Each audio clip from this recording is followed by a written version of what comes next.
Di Matan misalnya diterangkan zaman Matan penyembelian itu harus pakai bismillah. Kalimat harus ini harus dengan arti taruhan sah tidak sah, apa harus sebagai etika, apa harus sebagai supaya kebiasaan baik ini bertahan. Saya ulang lagi ya, misalnya Pak Arifin dawuh teng jenengan cung nyembelih pitik kudu maca bismillah. Kalau kamu memotong hewan harus baca bismillah. Kata harus itu apa artinya syarat sah? Sehingga kalau tidak baca tidak sah.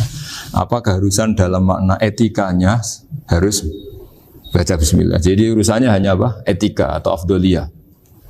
Atau kita tidak ingin kultur baca bismillah itu hilang. Sehingga barang tidak wajib pun kita wajibkan supaya kultur baca bismillah itu tidak hilang. Nah Imam Syafi'i itu milih yang tidak wajib. Itu hanya urusan etika. Sehingga dhabihatul muslim meskipun enggak baca bismillah baik secara sengaja maupun lupa tetap halal ya, tetap sah, tetap halal. Tapi beberapa ulama mengatakan baca bismillah itu wajib dan menjadi syarat sah. Ya kira-kira karena pamit tadi, yang beri nyawa itu Allah, kok apa yang menghilangkan enggak pamit, sudah menghilangkan nyawanya ayam dimakan lagi. Wah itu selingkuhannya kan pasti marah itu. Selingkuhannya, pacarnya, anaknya, cucunya itu kan marah itu. Tapi kalau pamit yang punya kan enggak. Lupa kalau ayam cantik yang pas kamu sembelih itu lanangannya kan mangkel itu. Kalau kebetulan sudah tua kan karep-karepmu kan gitu. Jadi apa? Itu yang tahu Sarah. Saya ulang lagi yang tahu Sarah karena ini sudah jelimet. Sudah jeli. Sehingga nggak ada kitab matan yang Indo kecuali disarai. Dulu ada kitab namanya Takrib karangannya Abi Suja. Terus disarai kecil sekali oleh Fathul Qorib. Ya, oleh Ibnul Qasim Al-Huzi itu. Terus disarai lagi oleh Bajuri. Jadinya Bajuri itu sudah sarhun ala sarhin warifin, sudah sarhun ala sarhin, bukan sarhun ala matnin tapi sarhun ala sarhin. Nah, kenapa memang kita butuh itu? Saya ulang lagi kita butuh itu. Nah, kenapa butuh? Ya karena mau tidak mau. Saya ulang lagi mau tidak mau. Karena matan itu seperti itu. Misalnya matan cerita yang dikatakan menyembelih itu apa? Ya nyembelih itu ya nyembelih itu memotong hewan. Terus motongnya dari mana? Kalau kamu motong hewan dari mana coba? Dari belakang atau dari depan? Dari mana? Depan misalnya. Pertanyaannya, ketika dari depan itu paling penting terpotong al-hulkum wal mari misalnya. Yang satu majrur to'am, yang satu majrur ruh ya gitu, majrur nafas. Tapi andikan dari belakang gimana? Tapi tetap terpotong. Mulai ribet kan? Kalau kubu sebelah kan enak, pokoknya nggak sunah Rasul seperti itu, nggak mau debat. Tapi kita tidak cara berpikir tidak gitu. Ini kan status hukumnya halal apa haram ketika ada orang motong hewan dari belakang. Nah, terus kita berdebat kan, mesti berdebat itu mau dibilang haram, nyatanya memenuhi syarat apa tadi pemotongan, hukumnya kena, amarinya kena. Mau dibilang halal, jangan-jangan pitiknya sudah pingsan, sudah mati karena dogrok-ogrok dari belakang. Nah, itu terus ulama debat, kan mungkin juga, ya kan? Pitiknya sudah setengah kena corona, pingsan terus, ya kan? Sudah pingsan terus digorok. Nah seperti ini mau tidak mau kita harus detail. Detail artinya yang dikatakan menyembelih itu apa? Ya nanti tak bacakan tapi di Bajuri ya sekaligus ijazah untuk jenengan semua. Saya tadi alhamdulillah ketemu Pak Arifin lama, hentikan panjang lebar tentang pentingnya ilmu. Yang dikatakan menyembelih adalah mematikan hewan yang hidup dengan kaifiyah syariah. Saya ulang lagi, mematikan hewan yang hidup dengan kaifiyah syariah. Nah kalimat hidup ini mulai masalah. Hidup yang apa? Misalnya ada hewan, saya sering kalau ngaji cerita, ada ayam jago ketandang mobil, ketabrak mobil, kejet-kejet. Enggak kamu sembelih pun 1 menit lagi pasti meninggal. Ini kan hanya koordinasi prosedur saja. Karena prosedur ayam mati harus kejet-kejet, enggak boleh enggak langsung peletes mati, enggak boleh. Nah pertanyaannya ketika kejet-kejet ini kamu sembelih, itu halal apa enggak? Wong andai kan enggak disembelih juga sudah mati. Artinya enggak penyembelihan ini kan tidak memberi kontribusi pematian, tapi enggak ngefek. Gitu. Makanya terus ada perdebatan. Ada hayatun mustaqirrah, ada hayatun ittiroriyah, ada harokatu masbuh. Itu kalau nggak sarah tidak bisa. Lalu pertanyaan nakalnya begini. Saya itu betul pernah ngalami itu. Wayam jago itu kan mahal, apalagi kalau Bangkok kan. Saya pas jalan-jalan sama anak saya, sama jalan-jalan mau ke pasar itu di pertolongan tuar mak. Kusik halal tora, karena tanya orang awam, halal kata saya. Gitu. Padahal andai kan tidak disembelih ya pasti mati. Suatu saat ada yang mengkonfirmasi lagi. Saya bilang kalau kiai ya tidak pantas makan ayam gitu, tapi kalau kamu tidak kiai ya pantas saja. Daripada rata halal lo geremeng eman kan ribet. Nah sebetulnya itu dalam mazhab Syafi'i itu tidak halal karena dia sudah tidak punya hayatun mustaqirrah. Karena tadi setengah menit lagi atau 1 menit lagi pasti mati. Kan dia belum mati karena koordinasi Israel saja tetap yang ngambil itu. Tetap kan nggak segampang itu kan, tetap prosedur apa? Jalankan SOP-nya harus ada. Nggak boleh mati selonang-selonang itu nggak boleh, tetap ada SOP kata Warifun ada SOP. Dia kalau sama saya bisa guyon kalau. Nah, tapi misalnya nanti pertanyaan, tapi dalam mazhab Maliki itu diabaikan, hayat mustaqirrah, hayat ittiroriyah, hayat itu diabaikan. Cara berpikir Imam Malik lebih matematis. Kalau nggak disembelih itu matinya berapa menit? 1 menit lagi. Gara-gara disembelih dia mati sekarang. Berarti eksekutornya ya peso itu. Ya berarti peso itu memenuhi kriteria mematikan sesuatu yang masih hidup, hewan yang hidup dengan cara syar'i. Jadi andai kan ada rapat malaikat, matinya karena apa? Karena peso apa karena kecelakaan? Karena peso. Ya kan? Ya. Karena kalau nggak tanpa peso nunggu 1 menit, gara-gara disembelih langsung terjadi sekarang. Nah karena hukum halal ini yang menarik dan menguntungkan. Di bab ini orang jadi Malikiyah semua. Mana maksudnya ya? Jadi kita ini sebetulnya Syafi'i pecundang gitu. Syafi'i partai politik. Jadi kalau sedang tidak menguntungkan ya kata siapa kita Syafi'i banget? Tidak juga itu. Ya, jadi karena tadi ya kalau pada level perdebatan ulama itu ada tadi ya, ada seperti itu, ada hayatun mustaqirrah, ada hayatun ittiroriyah, ada harokatul masbuh. Jadi tak baca supaya dapat barokahnya ulama ya. Jadi tak baca redaksinya ini di halaman, terus kitab ini saya tinggal sebagai amal saya, keluarga saya, sebagai penghormatan saya sama Habib Ali, Habib Qures, Habib Hussein semuanya, Pak Arifin dan Bismillahirrahmanirrahim. Wa'alam, ini halaman 562, ikutnya bab kita buah kami Sayyidi wa Dzabai. Ya, jadi nanti yang mungkin kalau beda halaman cari di babnya kalau beda halaman cari di babnya. Karena kadang beda halaman warifnya. Kalau cetakan sekarang enggak. Iya, kadang beda juz sekarang. Kayak Ikhya sekarang tuh sampai 6 juz. Zaman kita ngaji kan 4 ya. Sekarang ada yang 6, ada yang ribet cetakan sekarang ya. Di atas ada 10. Satu Ikhya itu. Hurufnya dibesarin. Ikhya biar. Iya, ada yang sama. Karena ngerti zaman akhir paling sudah agak buta huruf. Saya tuh dulu punya guru terakhum sudah sepuh. Itu baca gini nggak bisa, Pak. Jadi kalau di kelas harus dituliskan pakai spidol. Mulang Minhajul Abidin, sudah sepuh sekali. Kalau ngajar itu nggak bisa jalan, udah pakai beca. Itu yang nulis agak kurang ajar. Nulis CDE cepet bar.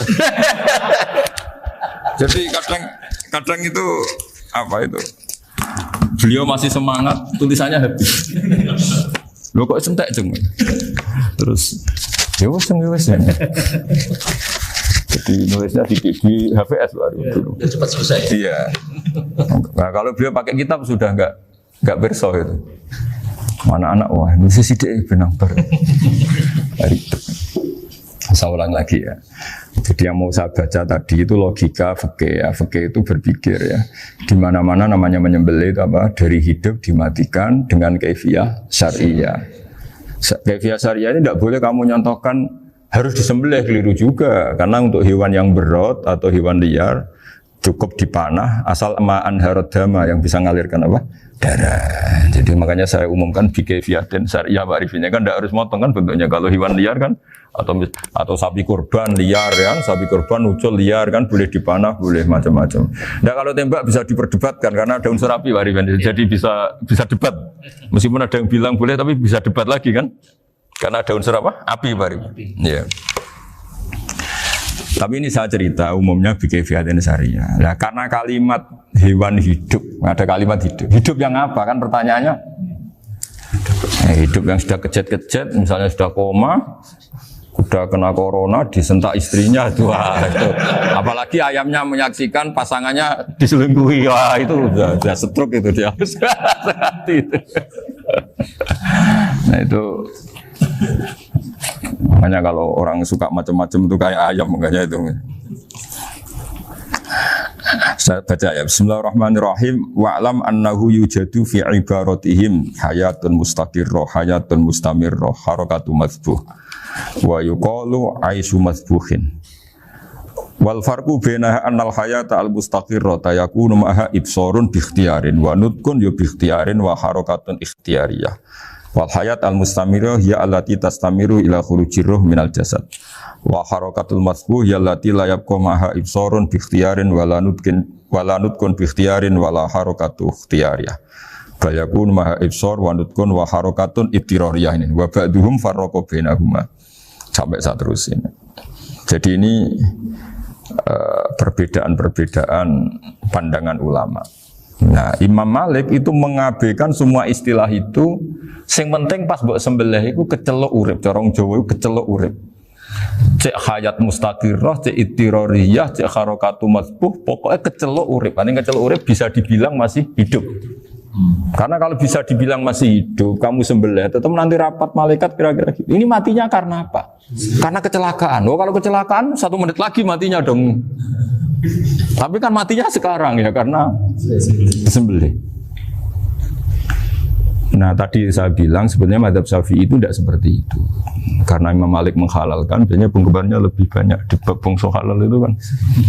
Penggemarnya masih banyak. Tapi ya sudahlah, itu masih ahli sunnah karena salah satu dari mazhab 4. Tapi logikanya juga masuk. Jadi kita bukan sekedar taklid ke Imam Malik, tapi kalau kita ikhtiyat ikut Imam Syafi'i ya monggo, karena mungkin secara medis karena mengalami seperti itu mungkin tingkat kesehatannya apanya sudah ya sudah lah, yang penting makanya terus orang Jawa pinter, nak PTE jago ya halal, nak cilik enggak lah. Itu kan ibarat perdebatan antara kepiting sama yuyu. Yang menghalalkan kepiting itu mengharamkan yuyu. Tahu yuyu yang kecil di sawah ya? Tak tanya, kenapa yuyu halal? Karena amfibi Gus, bisa hidup di dua alam. Memangnya kepiting enggak? Oh beda. Ternyata beda maksudnya. Eman Gus kalau haram. Eman kan, kalau yuyu haram kan nggak ngefek kan, kecil. Ini mufti kok. Oh udah kadang halal, udah kadang makan selama ini. Iya selama ini udah kadang makan itu. Makanya banyak kiai yang mengharamkan kepiting sebetulnya, tapi minoritas kan. Minoritas. Tapi yang mengharamkan yuyu mayoritas, wong kecil aja. Jadi kita ribet ikut siapa? Gitu. Kata siapa? Ahli fikih gak mikir untung rugi. Makanya saya ini bingung, jadi saya ini kan kiai ya, kiai betul, susah kadang jadi kiai. Sebagian guru saya itu mengharamkan kepiting. Nah kalau kayak dolan di daerah Juwono, Mas Nafis daerah penghormatan tertinggi santri itu kalau nyugoi kiainya kepiting karena itu makanan termahal. Bingung kan dia? Mau tidak makan itu kayaknya dipersiapkan betul Pak Ribon. Udah ada effort ya. Warna nyari yang mahal kan. Mau makan itu sebagian guru kita mengharamkan. Akhirnya ya ad-darurat tadi. Makan sekadarnya. Kalau saya habis 3 pasti israf. Kalau habis 1 prosedur hormat yang nyugui. Itu susahnya jadi kiai. Kalau kamu kan tidak kiai, mumpung gratis. Enaknya gak jadi kiai kan itu Mas. Pertimbangannya mumpung gratis. Sudah gitu masih mun dibutuh mawon, makai dibutuh mawon. Oh digawa tenan. Tapi sebetulnya ada sisi naif dari yang bilang halal tadi. Ketika yang bilang naif itu versinya, tapi ya nggak apa-apa, semoga dimaafkan Allah. Naifnya tadi, tapi saya tidak tapi itu masalah khilafiyah ya. Semoga yang mengatakan halal juga benar, karena punya perhitungan iman tadi. Tapi yang bilang halal itu tak tanya, Yuyu itu halal apa haram? Lucunya jawab haram semua. Yuyu bahasa Indonesia nggak ada kayaknya. Nggak tahu juga saya apa. Yang penting paham tapi Yuyu, yang kecil itu. Itu kalau diharamkan nggak ada yang protes ya? Nggak ada. Tapi kalau kepiting? Ini pakai model apa? Coba Pak. Kalau alasannya amfibi, Yuyu sama kepiting sama. Kalau alasannya amfibi, hidup di dua alam. Sama-sama. Kenapa kepiting jadi halal? Lebih bernilai. Ini juga mufti model baru. Mungkin muftinya menghalalkan. Iya makanya. Kan jadi kayak tadi ayam jago tadi orangnya tak tanya akhirnya. Andekan yang kecelakaan itu ayam kecil. Kamu tanya saya enggak? Ya enggak, aku langsung tak buang. Kan langsung dibuang. Berhubung ayam besar. Eman kan. Tapi nurani aja sebetulnya protes. Nyembelih wis kleket-kleket. Kadang kan wis apa kejet-kejet itu sudah tunggu SOP dari Pak. Ya tapi apapun itu ini ilmu harus didengar ya supaya sampean tahu ya, ada hayat mustaqirroh, ada hayat mustamirroh, ada hayat ittiroriyah, paling enggak kita ngerti lah. Karena nanti di bab B, ya nyun sewu di bab apa? B. Itu ya nanti enggak sahnya karena apa? Tidak mutamawal. Misalnya saya punya utang sama Pak Arifin ayam jago. Tak bayar dengan jago yang mengalami kehidupan sudah seperti itu kan tidak sah. Meskipun itu hidup tapi sudah tidak hayat yang mustamirah, tidak normal. Jadi ilmu itu apapun tidak cocok kita karena beda mazhab misalnya, tetap sebagai apa? Ilmu. Jadi jangan pernah anti ilmu meskipun kita tidak cocok. Dulu saya itu heran sama Abu Hanifah karena membolehkan merujuk wakaf.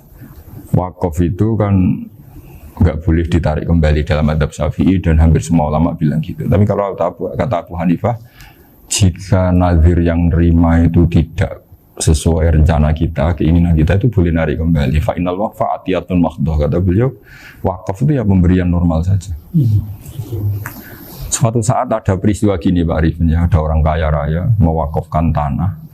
Itu senilai kalau nggak salah itu 60 miliar. Singkat cerita beliau bermain apa gitu, bisnis apa itu bangkrut.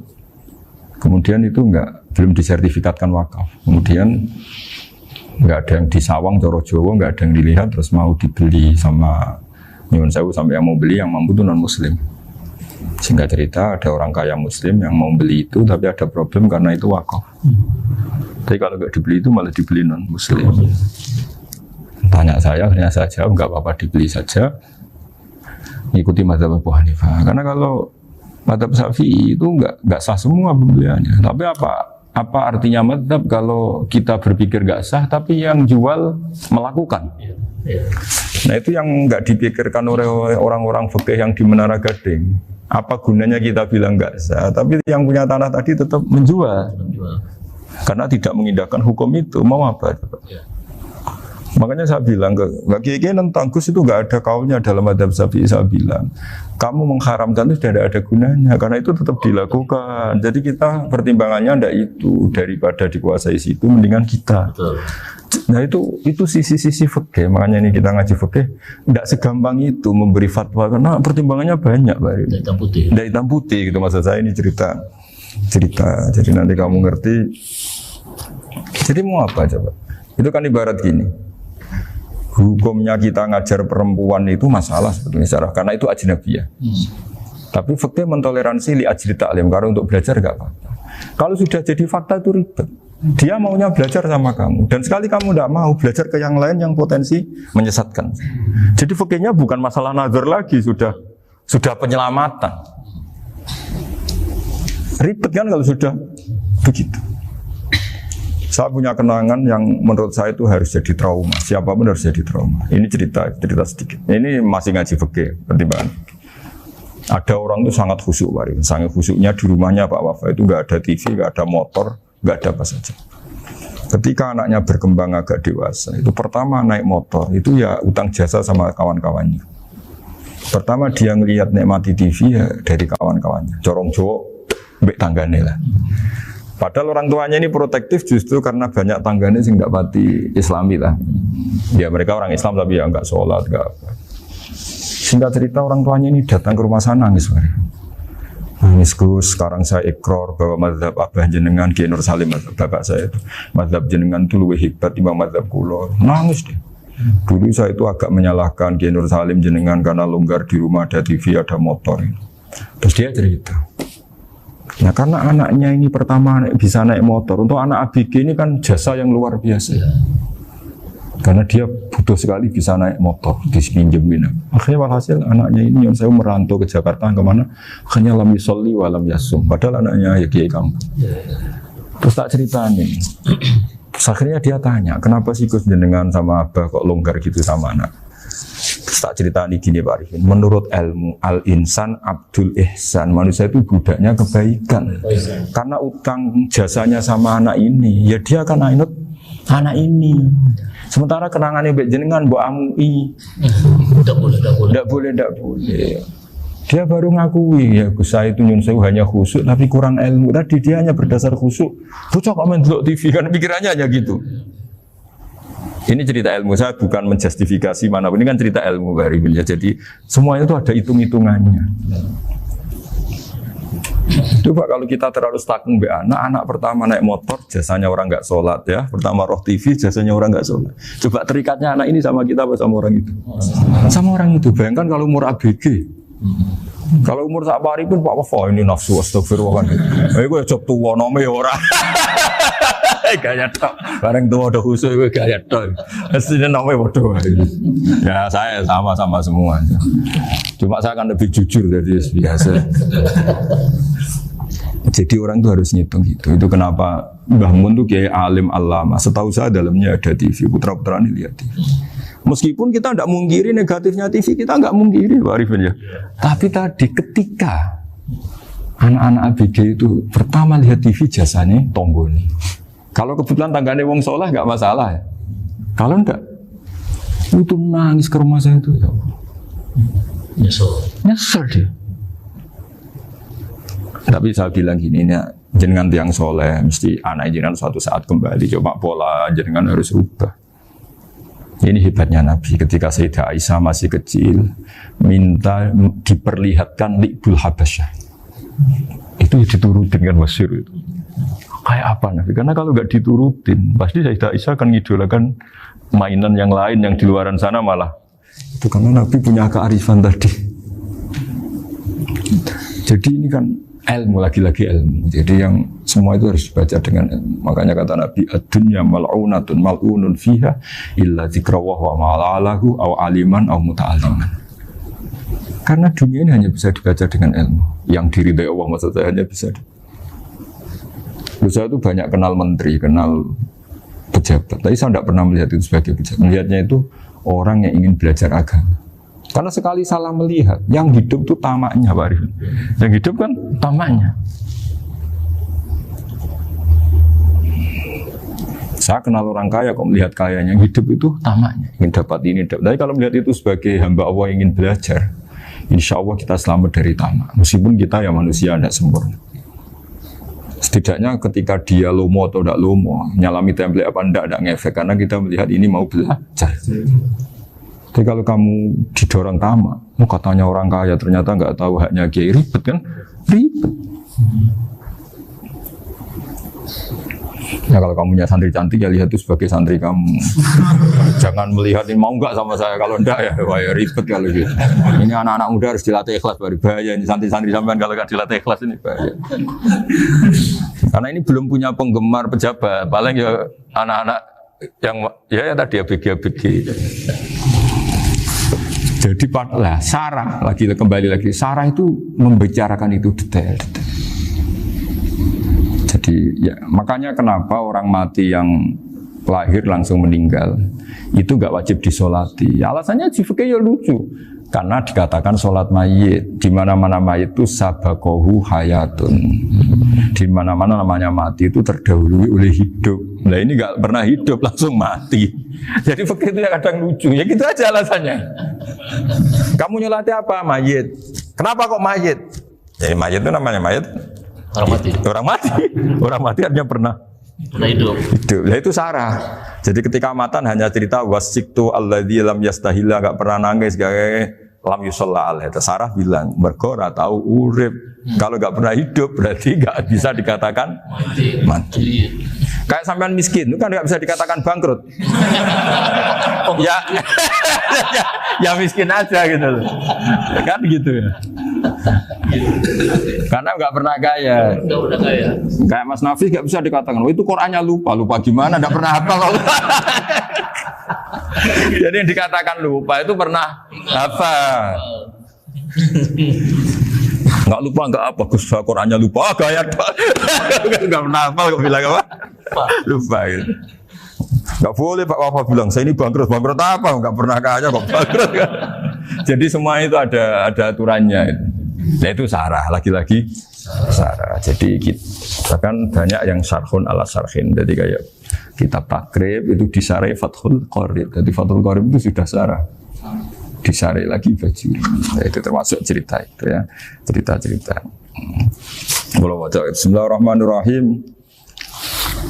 Ya, wa yakunu qad umma dzukira daf'atan wahidatan la fi daf'ataini. Islam tujad al hayat al mustaqira inda daf'atis saniyah. Amma idza wujidat al hayat al mustaqira daf'as saniyah fayakhilu al masbuhu aidan. Fasartu wujudul hayat al mustaqira fi ibtida'il wati akhir marrah. Wa makharu dzalika inda tulil fasli wa illa fala rafa'a sikina wa ada fawran aw alqaha liqawniyaka latan wa akhudha ghairaha fawran aw saqatat minhu wa akhudha ghairu halan aw qallaba wa qata abiyama bagi hal al masbuh. Jadi ini masalah sarah. Sarah itu sudah detail. Misalnya gini, kamu motong ayam. Motong ayam harus sekaligus shred jadi. Jangan sampai nyuwun sewu 2 kali. Jangan-jangan misalnya gini, ayam tak potong pas ke kiri separuh. Ya, ke kiri separuh apa hulkumnya. Pak Arifin datang, Assalamualaikum Gus Pak, waalaikumsalam, terus santai jagungan dulu. Jagungan sampai besoknya itu enggak meneruskan. Bareng-bareng malah salam, ingat lagi ayam saya ini.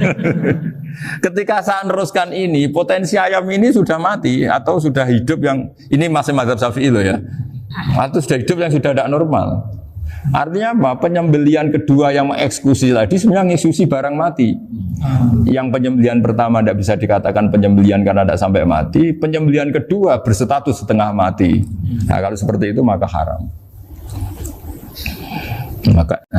Kecuali itu dilakukan secara fauron. Fauron dicontohkan menyembelih ternyata pesunya kedul terus ngambil yang lain. Tapi fauron langsung atau terjatuh ngambil langsung. Ya, itu boleh karena ditoleransi. Tapi kalau kalam ajnabi kata tadi omongan Pak Arifin, seperti Pak Arifin, alhamdulillah sih. Jaminan mau rawuh dari ayamnya asem mana? Ini harus sebar.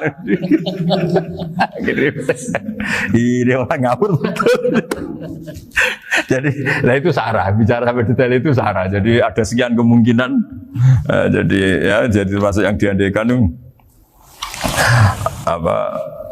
Nah, hayat mustaqirah itu batasnya yakunu maha ibsorun bi ikhtiyarin wa nutqun bi ikhtiyarin wa harakatun ikhtiyariyah. Hayat mustaqirah itu kalau dia betok-betok itu ya karena karepnya. Maksudnya gini, gamane cara roh pitik wedok engkek ya cek karepe dhewe. Cara dia melihat peso itu karepe ya masih lari. Jadi misalnya ada ayam. Ayam kita sembelih baru luka sedikit. Belum sampai andaikan dibiarin ya mungkin suatu saat sembuh, luka. Terus melihat kamu lari ketakutan karena kamu dianggap gladiator, killer lah. Nah itu berarti punya hayat mustaqirah. Tapi sudah kalau kamu sembelih kadek ngeriwit, roh kowe wis ra wedi. Ya kan? Mau demo ya sudah enggak berkutik, ya dia berarti tidak punya hayat mustaqirah gitu. Ya batasannya itu Joro. Nah, dalam mazhab Syafi'i, syarat sahnya penyembelihan harus hewan itu punya hayat mustaqirah. Nah ini sarah ya, jadi sarah itu lebih jelimet. Nah makanya kenapa tidak boleh nyembelih pakai yang tumpul Mas Nafis? Takutnya ayamnya itu ngalami dohtoh, atau kok ditekek. Misalnya sama nyembelih pakai peso tumpul, ini kini ketekek, takut. Kan dia misalnya ayamnya jantungan, roh peso wis setruk kan, udah gitu ketekek. Nah itu mati dulu pasti itu. Siksa. Jadi pas diongok-ongok dia sudah mati. Jadi nanti kalau di akhirat, sebetulnya saya sudah mati loh, ngawur. Wah, apalagi nganggo keris naga sasra. Wah, itu sudah gereng sakti kan diginikin tok sudah mati kan? Makanya bahaya nyembelih pakai keris-keris sakti karena sebelum terpotong sudah mati saking saktinya apa? Keris itu misalnya gitu. Baru nempel. Makanya nanti suatu saat ada pertanyaan ini, boleh enggak nyembelih ayam orang yang rainya itu sangat? Wah, itu haram. Kena. Oh, itu mesti mati dulu. Kumisen tatonan apa? Ya algojo. Iya kayak algojo. Ayamnya jenis apa? Stroke ya? Jenis penakut. Pas mau disembelih, udah mati. Jadi hati-hati ya nyembelih ayam. Jadi kalau orang kampung Pak Arifin ya, orang kampung mudin kampung. Mungkin kalau orang kota sudah nyuwun sewu gak peduli. Kalau orang kampung itu apa itu Pak Arifin? Kalau nyembelih jago itu sampai apa itu? Ilatnya dikeluarin dong. Oh iya. Apa ya? Iya, karena takutnya katanya beberapa yang kaget itu kelek apa? Ketelan. Iya ketelan ya. Itu ya ada kearifan gitu, tapi ya terlalu ya menyiksa ayam. Tapi memang potensi katanya Pak Arif. Katanya yang ahli-ahli itu ya. Jadi kalau dia jago ya mau disembelih, saking takutnya itu. Kalau orang Jawa kalau takut kan yang ngelek itu ya. Orang Jawa loh ya. Itu kalau orang takut kan kadang apa kayak. Nah ayam itu nak ketakut. Kadang ininya terus apa? Lidahnya masuk. Akhirnya pas disembelih ini enggak kena. Nah, makanya terus banyak mudin yang punya ikhtiar tadi. Pernah lihat apa yang ayam jago itu? Ilatnya dikeluarin. Ya, itu ya tidak wajib cuma tidak bisa kita salahkan. Tapi kata penyembelih yang lain tak tanya eksekutor yang lain, pokoknya rodok dipenegus. Iku seraiso. Saya belum pernah nyembelih ayam karena ini kan selain nggak profesi saya juga nggak mentolonan saya. Tapi ini beberapa kefiah yang penting kita tahu ilmunya. Yang paling pokok itu qatul khulqum wal mari. Ya kira-kira dalan sing digo nafas sama digo makanan tadi. Ya tapi itu tadi caranya semua itu harus mengalami atau masih punya hayatun mustaqirah. Nah, takutnya dalam konteks nyembelih yang apa tadi? Saya bilang separuh tadi. Itu jamnya normal enggak itu sudah jam 11 ya? 10. Oh, jam mati almarhum itu. Itu enggak halal disembelih itu sudah maitah ya. 13, 10, 14 kan. Iya. Saya makanya saya bingung lihat jam. Ya, jadi itu Pak Wafa ya pentingnya sarah itu seperti itu. Matan itu kan asal nyembelih saja, tapi di sarah diterangkan jangan hanya nyembelih, yang disembelih harus ada hayatun mustaqirah karena dikatakan penyembelihan adalah menghilangkan nyawa dengan cara yang syar'i. Kalau nyawanya saja sudah hilang bukan nyembelih gitu. Nah, potensi itu ada ketika jago kamu sembelih pakai yang tumpul. Ini ada dokhtoh. Loh, hewan itu juga kayak manusia loh karena punya hati. Ketika takut saja mati. Nah, takutnya ulama kan ini ngalami dokhtoh. Kayak orang ditekek kan mati kan. Ditekek kaget. Contoh gampang gini. Orang ditekek perempuan kemungkinan mati itu kecil. Karena murni hanya ngalami pernafasan. Tapi nak ditekek wong gagah tatonan kan terus dua reaksi tubuh. Takut sama gak bisa bernafas. Itu kan lebih cepat apa? Mati. Kira-kira kan gitu. Lah ini sudah takut dongok-dongok itu kan nyiksa. Saya sering ketemu orang yang ahli nyari ular, nyari apa. Itu ya gitu. Filosofinya sama seperti orang perang. Harus bikin takut. Iku kewan Gus nak disentak, iku telelekan jare telelekan iku. Apa Pak Anda bicara bahasa Batawi ini? Orang kaget terus terpaku itu. Teorinya Khalid bin Walid kan gitu. Kalau perang supaya musuh takut. Kamu tahu kami siapa? Gertak gitu. Ayat ji'na biqaumin yuhibbunal mauta kama tuhibbunal hayat. Kita ini bawa pasukan yang mereka mencintai mati kayak kalian mencintai hidup. Pasukan kami ini darwis, berani modar ya wis gitu. Kira-kira gitu kalau bahasa Jawa itu. Gertak mati. Berani mati. Akhirnya musuh kan nah, di antara syaratnya perang kan gitu harus bikin musuh itu takut, gemeter. Nah, telelekan itu gampang gitu loh. Telelekan itu pokoknya tadi loh Arifin, kepaku tadi.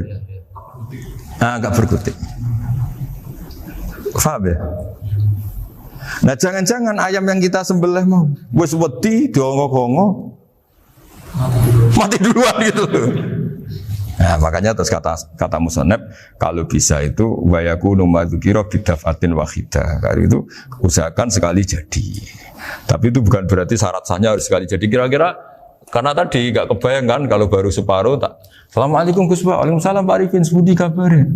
Baru itu terus ingat diteruskan lagi. Kemungkinan ini sudah mati apa? Nah makanya ya tapi lagi-lagi ini sarah ya tak baca Bismillahirrahmanirrahim wa yakunu qad umadzikra daf'atan wahidatan la fi daf'ataini fa innahu yahrumul masbuh hina idi.